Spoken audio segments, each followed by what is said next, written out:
అదే మరిగా పవన్ కళ్యాణ్ మీరు చూశారు, ఇష్టానుసారంగా విమర్శించారు, వ్యక్తిగత విమర్శలు చేశారు. ఒకే మాట చెప్పాడు, నా భార్యల గురించి మాట్లాడుతున్నాడు, నీకంత కులుకుంటే 4వ భార్యగా వచ్చి కాపురం చేయరా జగన్ అన్నాడు.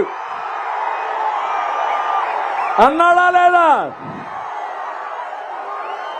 సిగ్గుందా నీకు? నీకే నోరుందనుకుంటావా నువ్వు? నీ నోరు మూయించే శక్తి మాకుంది. శాశ్వతంగా నీ నా నోటికి సీసం మొత్తం అరగబెట్టి నీ నోటికేసి మొత్తం నీ నోరు బ్లాక్ చేసే శక్తి మాకుంది. అవునా కాదా? నోరు తెరిస్తే గబ్బు వీళ్ళందరూ.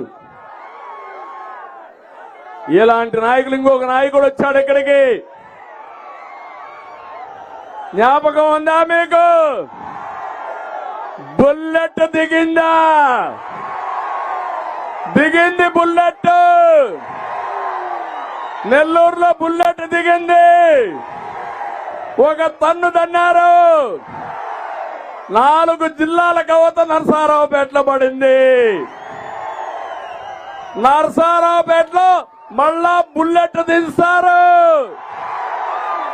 ఎక్కడ భయపడుతుంది? ఎక్కడ భయపడుతుంది? చెన్నైలో భయపడుతుంది. అవునా కాదా?